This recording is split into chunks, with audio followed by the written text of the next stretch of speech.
Guys. Um, so for the recap, I haven't, guess faultless. I haven't anything like, I tried, I really tried, following things like, so, yeah, crazy week, going on, let's say Wednesday, so it's been 2 weeks, actually, my dad's been in hospital for 2 weeks now, since, not, well, 2 weeks ago on Wednesday,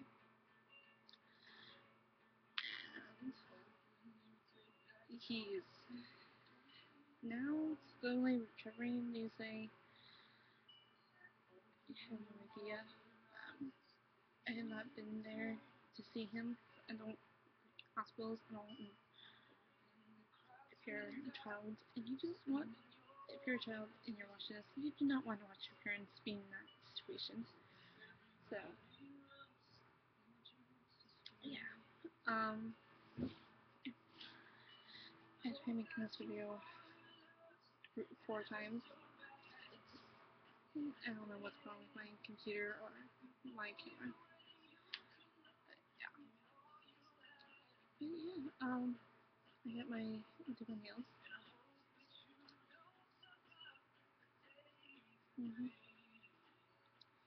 I try not to be lazy. And I've been playing Kingdom Hearts, the limited edition HD 2.5 remake. There's two, 3 games. Kingdom Hearts Birth to Sleep, Kingdom Hearts 2 Final Mix, and Kingdom Hearts Recoded. So, right now I'm in between Kingdom Hearts 2 Final Mix and Kingdom Hearts Birth to Sleep. I'm really liking Birth to Sleep more than I like 2 Final Mix. So, and yeah, so I can play 3 different characters, and I can play as a girl. That. And you know how to play as Roxas or Sora. And Birth to Sleep. Anyways, yeah, I am a total game junkie. I don't think you guys ever knew about me. I think anybody kind of knew about that. Like, yeah, I am into video games like no other. I have a tattoo of Legend of Zelda, and I know how when it comes to Lord of the Rings. I have a tattoo of that too. If I get more of it, I have all Lord of the Rings movie, all 7, and I have 2 the Hobbits, 1 Hobbit 2, and then Hobbit 3 comes out. Oh, right, I haven't seen it yet. I haven't had more to go with me.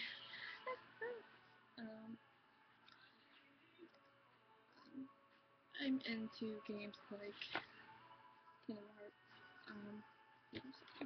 Kingdom Hearts, Legend of Zelda,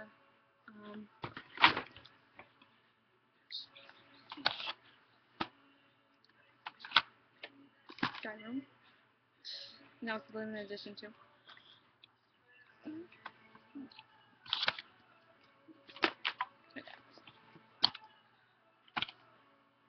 Assassin's Creed Black Flag. Yeah, tells you right there, guys. I am a total tom. I am like a guy when it comes to video games. I get very aggressive, even though it's just me on the controller. And I get very controlled. I get very pissed. Oh.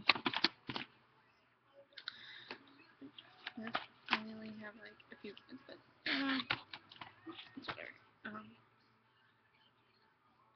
have time playing video games. a 2-year-old, and that's like taking up most of my space. But yeah, I've been playing that for the Kingdom Hearts for a day and a half. I got it Monday night, and I played it Monday night and all day Tuesday. And I haven't played it at all today. I'm planning to play it tonight. It helps me actually get to sleep. Yeah, video games, like most people read or take baths.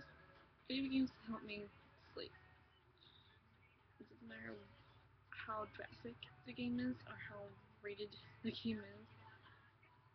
I'll I'll be fast asleep after playing it.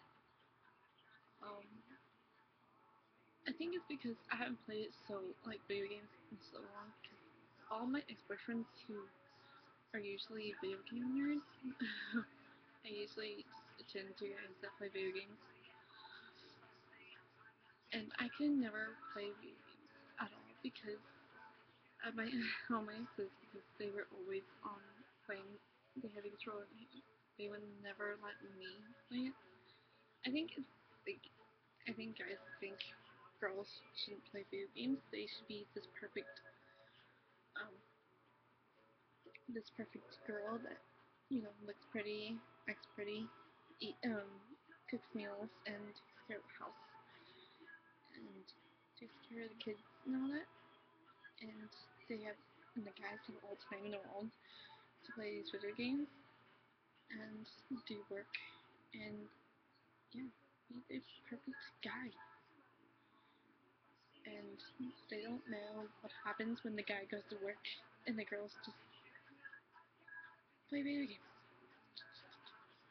So I do it. When they went to work, their video games, and they'd be like, "Come home." I was not at this level when I went to work. I don't know what you're talking about. I don't. And yet, anyway, my dad's been in hospital. Anyways, back to my dad. He's been in hospital for 2 days. 2 weeks. This week. This one today. Um, he's been on life support for a week. He's actually off life support and on the ventilator. The thing that they cut off a hole in your throat and the little tube that runs all the way to your lungs. And the feeding tube. The whole 9 yards thing. I don't know because I'm not really a doctor. I mean, I know a lot of things hospital-wise because I used to be in the hospital all the time. But I'm not always in the hospital anymore. But, so bear with me if I kind of say things wrong or medical terms because I am not an expert. Um, but I know a lot of things. Sometimes. But I know he's been on life support for a week. And that 2 weeks Wednesday he went to the hospital and he went in there for hard time breathing. Found out he had ammonia. So they put the mask on. They thought he was hard time breathing. So they put the mask thing on and that didn't work. So they decided to put him on life support. And that worked, I guess. To them it worked. He's been out conscious for 2 whole weeks. It's kind of really, really sad. 2 weeks Wednesday. I had to, come home. My little son does come home every day because it's his home. But he does visit his dad when it's too drastic here. He's from it's like, hey, she'd be like calling up saying, hey, let's take him out of this house when you're taking, when it's getting drastic. And you call, because you literally call when it's not. Because they've been through the same situation. So they know what's going on. Except TJ, Kyle's dad never had parents like this, but other family members. Um, so, you know, but the last time I heard my dad's voice, literally, was 2 weeks ago on Wednesday, early in the morning. I was still halfway sleepy, waking up. Probably like 5, like almost 6 o'clock in the morning, so I was like, Kyle was already awake. And Kyle saw my parents walking out the door, and his first instinct was going after them and, you know, crying, saying, don't go, don't go. Because it doesn't like going away. I leave, basically 24/7. I'm not for sure. So this on camera. And I heard my dad's voice saying, I love you, Kyle. Take care.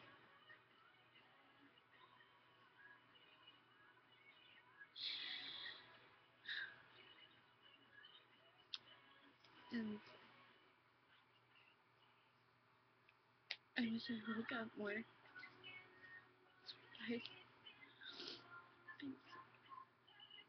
I'm ugly and I cry. I wish I was up more because if I knew what was going to go, like, I knew this was going to happen, I would jump out of bed and tell him I loved him.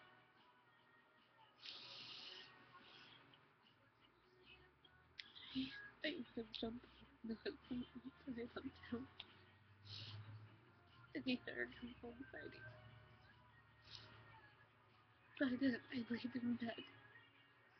And he's like, you better take care of Kyle. And I said, okay, I will. You know I will. And he'll come home, you know?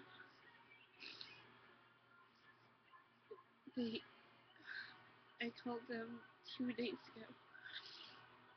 This was the other day, but downhill, literally. Before they had to go in surgery and do this, but I called them to see how my dad was, like I do every morning. And they, my mom called because she went to the hospital. My next door neighbor took her to the hospital. And she took me like to me what's going on. And so the nurse literally took the phone from her and told me what's going on. And how he was gonna have the ventilator. Might have to have the ventilator in his throat. And how it might help him breathe if his body takes it. And it'll get him off life support and continue to breathe and everything on his own. Because they want to run him off on life support because it's taking too long. And at the end of that conversation I had on the phone before I hanged up, I literally just shut everything off in the world. She's like, that they're not, there's a very, very slim chance if he gets off life support, like 1%, he'll survive, and the 99%,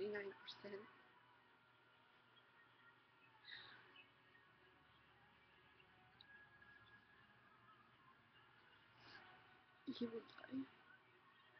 And speaking of a baby, again, daddy's girl,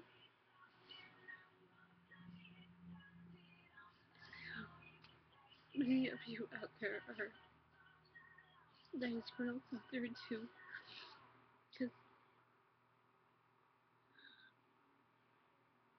there's something about that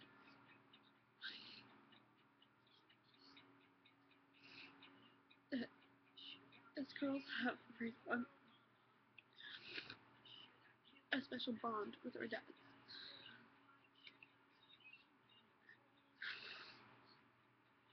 I don't know what it is.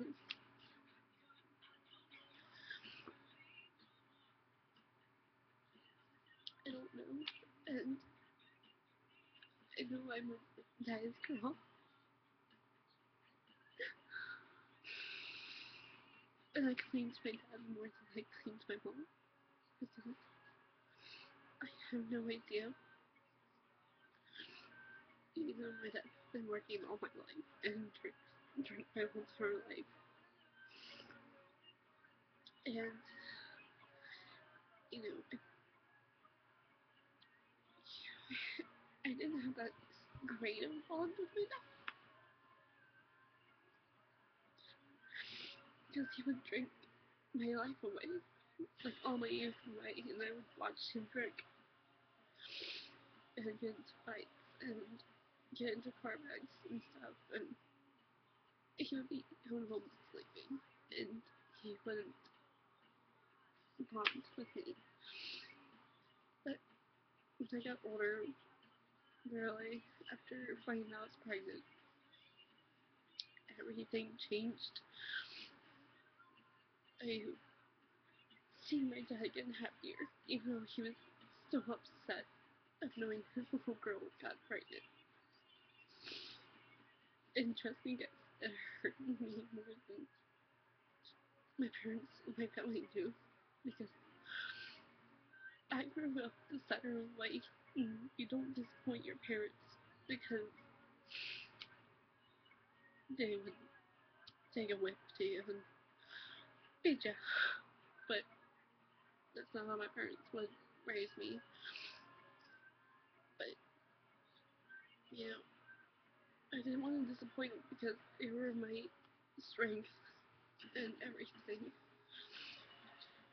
But, you know, I saw him changed, and he was changing for the better.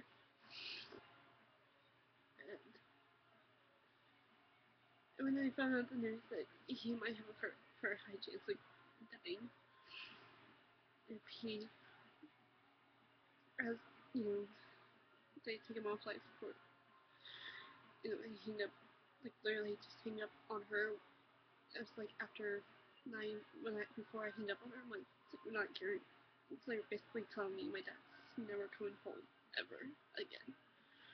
And just like, yeah, I'm sorry, but yeah, I'm telling you, what's gonna happen. And she's like, I'm so sorry. And she started crying on the phone, and I was like, I just choked. And I was done. And I hanged up on her, and like, I was asleep, and I went back and forth in my house and cried my heart out. And I just broke down and cried because you don't want to lose your parents, you know? You don't want to make that responsibility to give out the call to everybody else and make funeral arrangements and stuff at 21 years old. You know, you don't want to do that. And I haven't got married yet, and I wanted my daddy to be walking down the aisle. I wanted both my parents there. My special day. I mean, they were there for Halloween, but I wanted it at my day. Yeah, they were at my graduation, my wedding, I wanted my daddy to be there. I didn't want my godfather to walk me down the aisle. I didn't want, you know, other men walking me down the aisle. I didn't want nothing of that. I want my daddy. And then he had this surgery yesterday.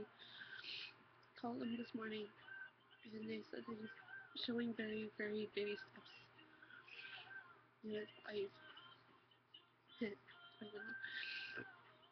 you know, she's saying that he's taking it and he's showing slowly recovering.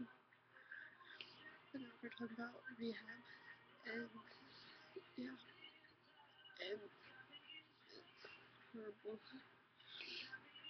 very sad moment, and I don't want to make you guys think I'm just using this as simply towards getting more views or anything, but this is what really happened in my life, and this is what is really happening in my life, and I have a picture. I don't know if you guys want to see the picture, but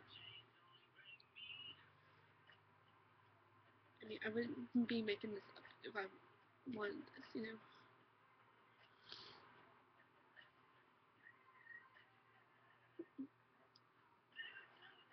That's my daddy. My strong, my Batman. No, he's not my Superman. And Miss. I wouldn't make up anything like this to my worst. I wouldn't be saying this to my worst enemy. I wouldn't be putting this on my parents because it's the horriblest thing I ever went through besides losing my grandma. And I had my rock back then, and my son's father, and right now I don't have him. And this is why I'm mentally breaking down because I'm not good at talking to people, hugs and kisses, and yes, I'm a hopeless romantic, but I'm not a girl that will be attached to you, give me a hug. It's not saying I haven't got attention my whole entire life. It's being the only child of my mom and dad, even though my dad has my son in the world. But I remember them. But I cling to people, they attach to people, and they get hugs and kisses. And my stepfather gave me love and support. He's not here. And he won't talk to me at all. I am mentally breaking down. I don't have my rock. I need my mom with great support. But she's also breaking down because her husband, her rock, her support is in the hospital laying in bed beside the machine. And family can go so far when out to the world, but when it's closed doors, behind closed doors, you want that rock and support. This video is on 23 minutes. I must have had my cry. And yes, my Kyle is a great support, and he doesn't do well when people cry. He usually goes to other people and tell them, "Mommy's crying" or "Grandma's crying." But I think he's starting to realize where's Grandpa, and that was his best friend, and his more like his father and dad. It's kind of sad.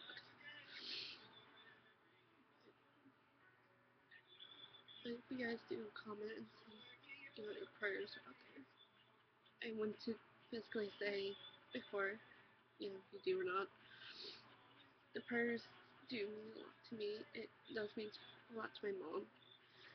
Even though you guys think I'm probably not very religious or anything, I don't talk about God like most religious people do. I am a religious person. I do come from a very deep background of preachers and the church and everything. But prayers do mean a lot to me because them little words in a special moment can go so far. And, it doesn't sound like, you're getting your message out there, but it's, to me, it means so much because the little words do mean a lot. And it's a sentimental thing, I treasure words. I do treasure a lot of words and stuff, and quotes and stuff. my prayers do mean a lot, and they do go a long way in certain, different circumstances. And yes, my dad needs lots of prayers because he's old, tired, and I don't know when his time is. But I don't know. We're in Adams, and he's in Adams, and we're fighters, and we're very stubborn people, even at our last breath. And I hope he does continue to fight and continue to, so he can come home and be with us. So if you do leave a comment and send your prayers and everything, and if I don't come back, I'm saying this right now, it does mean a lot, and it my mom and me are seeing it, through Facebook, through here, through Twitter, and through Instagram. It does mean a lot. I do show it to my mom, saying, "Here, look, people are praying, even strangers are praying," and she does smile, the real smile, not the fake smile that she's been showing for 2 weeks, and she does cry, but happy tears, knowing that people do care, even strangers. And yeah, I'm gonna cut this video before it gets any longer. But